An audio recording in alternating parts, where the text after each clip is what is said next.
At precisely 9:04 hours on Wednesday, June 17, 1981, the Yuba City branch of the Western National Bank was quiet. Temperatures hovered at 71 degrees Fahrenheit, with mild cloud cover from a passing Pacific front. 5 employees staffed the front of the bank. Foot traffic was sparse. At 9:07 hours, an armored van from Golden State Securities Transport pulled into the rear parking lot. Its route, like every Wednesday, included a $1.2 million cash delivery for end-of-quarter payroll distribution to local agricultural businesses. Inside the van were 2 employees, Carl J. Burton, 48, senior courier with 12 years of experience, and Tracy D. Nguyen, 31, who had joined the company 3 months earlier. At 9:11 hours, CCTV recorded the van's arrival. At 9:14, the signal from the bank's rear exterior camera ceased transmission. Simultaneously, 3 masked individuals entered the bank lobby from the front entrance. Witnesses described them as coordinated and silent. Each wore a dark windbreaker, gloves, and a nylon mask. The first suspect brandished a sawn-off Remington 870 shotgun, the second held a .357 revolver, the third appeared unarmed but carried a heavy black duffel bag. The assailants moved with military precision. Customers were subdued within seconds, ordered to lie flat. Bank manager Gail Hennigan, 42, was instructed to disable silent alarms, already triggered by the teller at Station 3, 27-year-old Martha Coates. The power cut that followed at 9:16 was attributed later to a premeditated tampering with the external transformer, verified by PG&E technicians, who found the lock removed and timing device remnants among charred wiring. Emergency batteries failed due to corrosion, traced to intentional chemical sabotage.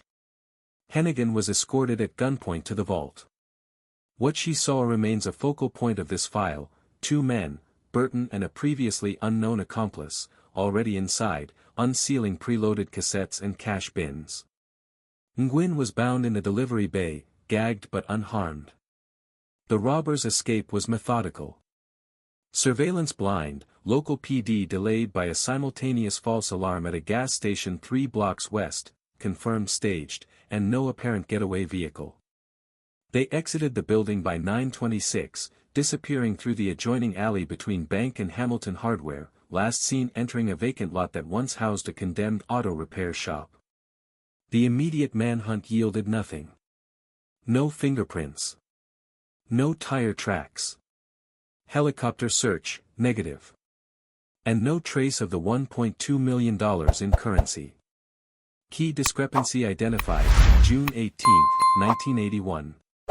At 8:42 hours the next morning, investigators reviewing payroll rosters from Golden State Securities Transport discovered Carl J. Burton had officially retired on June 1, 1981. The man recorded in the armored van's log, driver's license matching Burton's identity, was not Carl Burton. The real Carl J. Burton had died 2 weeks earlier in a solo vehicle accident near Stockton, California. His obituary had not yet printed. The man in the driver's seat was a counterfeit, posing under a stolen identity. Yuba County Sheriff's Office, in coordination with the FBI Sacramento Field Office, established a multi-agency task force within 36 hours of the Western National Bank robbery. By June 19, 1981, the deceased Carl J. Burton's DMV records, medical files, and mortuary transport logs were under review. His body had been processed through El Dorado County Coroner's Office on June 3 and cremated per family instruction. This left only the armored truck's surviving employee, Tracy D. Nguyen, as a direct witness. Nguyen, interviewed under sedation at Rideout Memorial Hospital, described the imposter as a soft-spoken man, clean-shaven, dark blue eyes, and calm under pressure. She noted that he addressed her by first name before she introduced herself, indicating prior research or insider knowledge. Nguyen also recounted an odd detail: the imposter wore a digital Casio wristwatch.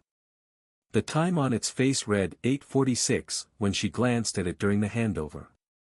At the time, her own watch, synchronized by habit, read 8:53. This would later become a central clue. An anonymous tip was phoned in to the Marysville Police Department, check the storm drains near Garden Highway. Something's down there you missed. At 6:32 hours, officers uncovered a welded hatch camouflaged with sod and trash within a dry culvert. The hatch led to a crude tunnel extending 37 feet beneath a decommissioned auto body garage, adjacent to the alley used by the robbers to escape. Inside, authorities found a subterranean chamber, plywood flooring, 2 cots, chemical toilets, battery-powered lighting, and an insulated steel door that could be latched from the inside. Foodstuffs, maps, 2 burner phones, and a large duffel, empty, were recovered. No fingerprints were recovered from the surfaces. Latent prints lifted from the burner phones were partial and non-matching to any existing criminal databases as of June 1981. One item stood out, a hand-drawn timetable affixed to the chamber wall, marked Phase 2, Calpine. The notation was made in black ink, with times listed in military format. 4:37, 5:12, 7:15/8:04. The task force began cross-referencing Calpine as a target or rendezvous. The Casio wristwatch detail provided by Nguyen correlated with a previously reported theft in Redding, California, where a supply truck carrying consumer electronics was intercepted in May 1981. Among the items listed in the insurance report, 144 Casio F91W watches. Serial numbers traced, 38 had surfaced in pawn shops across Northern California. One pawn shop in Yuba City logged the sale of such a watch on May 27, 1981, by an individual presenting identification as Clint Wallace. Surveillance stills were grainy, but enough to identify a match with the armored truck imposter. Clint Wallace did not exist. But a print lifted from the pawn form did. It matched a 1975 military induction record for a James Henry Kovich, honorably discharged in 1979, last address listed as no longer valid, a P.O. box in Vallejo. Kovich had training in engineering logistics and had been stationed for 2 years at Fort Ord with a specialization in demolition containment and underground fortifications. It now appeared the Yuba City robbery was planned by someone with military discipline, knowledge of structural concealment, and the ability to exploit personnel records, combined with an untraceable exit strategy. On June 23, 1981, 2 field agents traveled to Calpine, a sparsely populated logging town in Sierra County, California. With no active bank, industrial center, or federal office, its strategic value was unclear. The town's most prominent feature, a decommissioned Western Pacific Railroad line and a single airstrip maintained for Forest Service use. Weather logs from June 17 confirmed unusual air traffic activity, a single unregistered Cessna 210 landing at 8:04 hours, matching the 8:04 notation from the recovered timetable. FAA liaison confirmed no filed flight plan, but a local mechanic at the airstrip recalled refueling a tan and white Cessna, tail number partially scratched out. The pilot, described as a white male in his 30s, paid in cash. He departed less than 20 minutes later, heading southwest. This suggested the crew had divided, likely transferring the stolen cash into the aircraft, bypassing traditional ground pursuit entirely. Agents assigned to trace James Kovich's last known movements visited the Vallejo P.O. box listed under his 1979 discharge. Postal staff stated the box had been inactive for over a year but was briefly renewed under a new name, Mark Behrens, in April 1981. Surveillance footage confirmed that Behrens was Kovich, using altered credentials. Rental records from a self-storage facility 1 mile away listed Behrens as a tenant of Unit 17D, search warrant executed at 1945 hours. Contents included civilian flight maps, marked with multiple notations including CLP, LASSO, and RMBL. A burned copy of a National Guard personnel manual. A series of practice drills sketched on ledger paper, detailing timed entrance/exit simulations. One empty duffel identical to the one seen during the Yuba heist. Most notably, a shortwave radio tuned to 7.495 MHz, playing intermittent bursts of white noise and coded tones at 12-hour intervals. Inside a locked footlocker, agents recovered a single money band, marked $10,000, Western National Bank, Yuba City. Partial serial numbers confirmed authenticity. Implication: Kovich had not fled the state. He was monitoring response channels, using coded broadcasts to coordinate with at least one other remaining party. He had military training, aviation access, and had already proven the capacity to assume new identities. The stolen money had vanished into California's mountains, airborne, likely divided and stashed. But Kovich hadn't run. He was still operating. And the second phase wasn't over. A break in the case came from an unlikely source. A motel housekeeper at the Silver Lantern Motor Lodge contacted local police after discovering abandoned personal effects in room 19. The guest had prepaid for 4 nights under the name David Klein, checked in on June 21, and failed to return after the first night. Inside, a flight chart marked with vector lines from Calpine Airstrip to Palmdale, a folded uniform patch reading 47th Transport, Fort Ord, and a receipt from a supply store in Sacramento listing plastic sheeting, bolt cutters, and 2 5-gallon gas cans.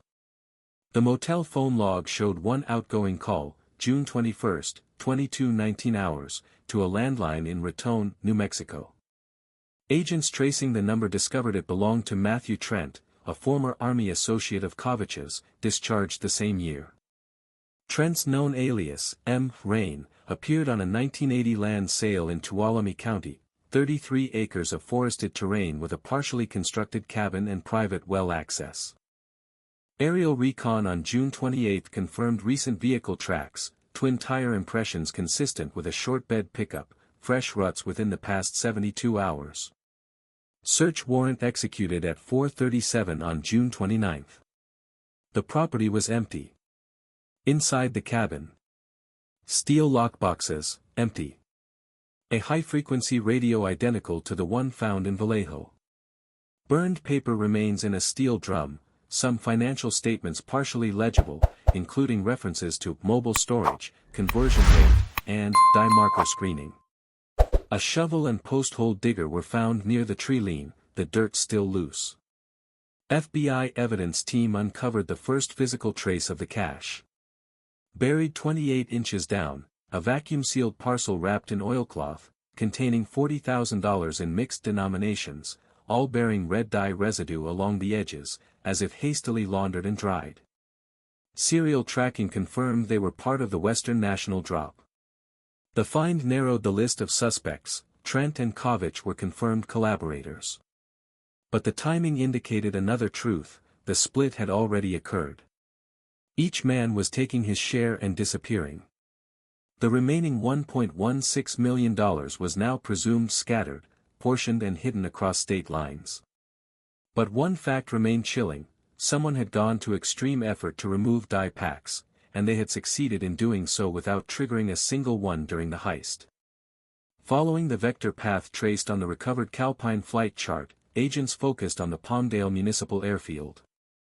While no direct record of the suspect aircraft landing was available, owing to outdated FAA logging practices, maintenance logs from Valley Avionics, a service provider at the airstrip, noted that a tan and white Cessna 210 had been parked overnight on June 18, without a listed pilot. Witnesses recalled the man who secured the aircraft, quiet, paid in cash, Texas accent. When shown a composite sketch of James Kovich, the technician on duty confirmed a strong likeness. Surveillance footage was unavailable. A fuel order confirmed that the aircraft was refueled the following day and departed at 5:32 hours on June 19, heading northwest. That route, oddly, led back toward the Sierra Nevada foothills.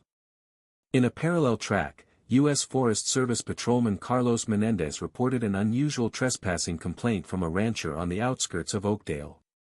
The landowner, unaware of any legal boundary dispute, found a concealed gate behind his hay barn that had been recently forced open. Inside a rarely used toolshed, Menendez discovered unusual tire tracks and disturbed earth. FBI technicians brought in GPR, ground-penetrating radar, equipment. At 31 inches below surface level, a steel container, cylindrical, 2 feet in diameter. It had been encased in concrete and concealed with sod. Inside, $92,000 in mixed cash, dry and well preserved. A copy of Military Airfield Procedures Handbook, 1977. A note, folded inside a sealed Ziploc. If you're reading this, I got lazy. There's 3 more. You'll never find 2. JHK. The initials, JHK, confirmed the stash as belonging to Kovich. This discovery reclassified the case internally. It was no longer just a single, organized robbery, it was a multi-node concealment scheme. The perpetrators had deliberately spread the stolen money across numerous small caches, likely using prior military field knowledge to ensure durability and misdirection. The phrase, "you'll never find 2, suggested 3 additional caches. 1 had just been found. 2 remained. It also raised another concern: was Kovich alone in the second drop? Or had Trent split again? Agents returned to the earlier shortwave radio broadcasts recorded from the Vallejo and Tuolumne locations. Both transmitted identical sequences at 12-hour intervals, tonal pulses in coded patterns. Interagency collaboration with NSA linguistics suggested the tones followed a numeric cipher, resembling map coordinates. Efforts to decode them began immediately. But a 4th name was about to enter the case. And she would change everything. A call from Los Angeles County Sheriff's Department redirected FBI attention after a traffic stop on Sierra Highway. Deputy Wesley Cantu detained a woman driving a green 1971 Chevrolet Nova with expired tags and no registration. The woman provided ID under the name Teresa Malloy. During the stop, Cantu observed a metallic briefcase on the passenger floor partially covered by a canvas tarp. When asked to open it, Malloy refused, citing privacy rights. The deputy, suspicious, contacted dispatch for backup. The woman fled on foot before assistance arrived. She was apprehended 1 block away. Inside the briefcase, $48,000 in mixed denominations, bound in Western National Bank straps. A map of Northern California with red circles over Yuba City, Calpine, Oakdale, and an unmarked point east of Weed, California. A Polaroid photograph of James Kovich, shirtless and standing beside a camouflage tent, holding what appeared to be a topographic map. Upon interrogation, Teresa Malloy was identified via fingerprints as Karen Elise Brenner, age 31, a former U.S. Army Air Operations clerk, discharged in 1978. She had no prior criminal record but shared 2 overlapping postings with Kovich during their time at Fort Ord. Brenner initially denied all knowledge of the robbery. She claimed the briefcase had been planted, and that she found it along a trail outside Bishop. Agents noted inconsistencies in her account, particularly her use of military navigation jargon and her familiarity with the drop site grid systems. With legal representation present, Brenner's cooperation stalled. However, evidence in her vehicle, a CB radio tuned to 27.065 MHz and a handwritten code sheet, aligned precisely with transmissions decoded from the earlier shortwave intercepts. A full decrypt of the July 8 signal revealed approximate GPS coordinates for a wooded sector near Mount Shasta. On July 14, an FBI ground team uncovered the 3rd stash. $103,000 wrapped in waxed canvas, stored in a dry rock shelter. A compass. 1 dog tag, Trent, M.W. A note scribbled in the margin of a topographic map, K left the trail. Says he's going solo. Hope it buries him. M. Now it was clear, Matthew Trent had broken from Kovich. And someone had followed him. But which of them was burying the other? The decoded map markings, Brenner's notes, and the Shasta drop site pointed to one final zone, an unnamed elevation north of McLeod, adjacent to a defunct fire lookout post. Agents hiked in at dawn. At 7:52 hours, they discovered a makeshift trapdoor beneath a collapsed pine frame, camouflaged with bark and black tarp. Beneath it, a 4-foot pit lined with plywood. And inside, a body, wrapped in a military poncho liner. Decomposition was moderate. ID confirmed through dog tags and dental, Matthew William Trent. Cause of death, single gunshot wound to the left temple, contact range. No weapon was recovered. Also in the pit. A rusted steel ammunition can, empty. A hand-drawn diagram of the Yuba City bank floor plan. $6,300 in loose bills, water damaged but identifiable. There was no sign of the final cash, no vehicle tracks nearby, and no trace of James Kovich. Karen Brenner was formally charged with possession of stolen federal assets, conspiracy, and obstruction. She cut a deal, 5 years served, reduced from a possible 20, in exchange for full disclosure. Her testimony confirmed the crew's original structure. Kovich, planner, impersonator, pilot. Trent, enforcer, logistics.